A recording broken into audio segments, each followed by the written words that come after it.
Узган отнада хөкүмәт рәисе Дәүләт Думасында еллык хисап белән чыгыш ясады. Федерация Советында Идел буе халыкларының милли киемнәрен тәкъдим иткән тарихи этнографик проект күргәзмәсе ачылды. Бу һәм башка темалар турында парламент хәбәрләрендә алар белән Алия Галиуллина таныштыра. Дәүләт Советының 52-нче утырышында органнар һәм оешмалар парламентарийларга хисап, мәгълүмати хәбәрләр җиткерде. Фәннәр академиясе узган елгы эш турында зур доклад тәкъдим итте. Халык сайланучылары алдында бала хокуклары буенча вәкаләтле вәкил Иҗтимагый палата башлыгы чыгыш ясады. Бу чакырылышта мәгариф, мәдәният, фән һәм милли мәсьәләләр комитеты да үз эше турында хисап тотты. Хөкүмәт рәисе Михаил Мишустин Дәүләт Думасында еллык хисапны тәкъдим итте. Ул 2023 елдагы эш нәтиҗәләре турында сөйләп, депутатлар сорауларына җавап бирде.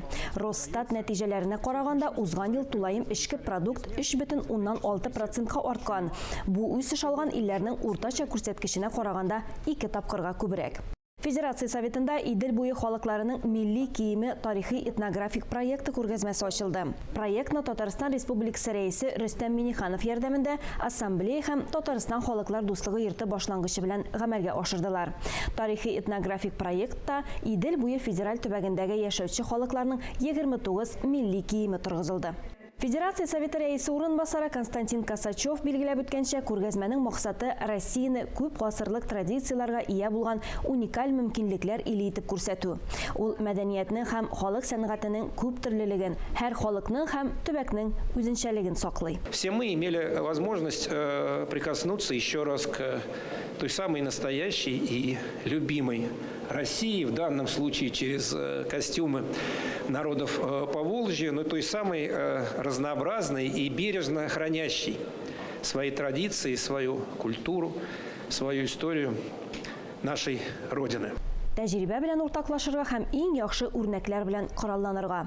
Төньяк төбәкнең барлык дәрәҗәдәге депутатлары Мәрхәмәт Милосердие депутат берләшмәсе әгъзалары белән очрашты. Татарстан һәм Архангельск өлкәсе советлары шәһәр, районнарның хатын-кыз депутатлары урыннарда социаль әһәмиятле проектлар турында сөйләде. Социаль блок министрлары урынбасарлары төбәк дәрәҗәсендә беркетелгән гаиләләр, балалар һәм ата-аналар өчен мөмкинлекләр турында сүз алып барды. Дәүләт Советы рәисе урынбасары Марат Әхмәтов Мәрхәмәт Милосердие парламент берләшмәсенең социаль мәсьәләләрне хәл итүгә керткән саллы өлешен билгеләп үтте. Очень тонкая у них человеческая интуиция, представление происходящего в республике и очень оперативное реагирование на все возникающие проблемы. И я искренне хочу поблагодарить нашу группу, пользуясь случаем у нас в гостях, друзья из Архангельской области, что без женской философии, оценки происходящего в этой жизни сегодня тем более, трудно что-либо правильно делать.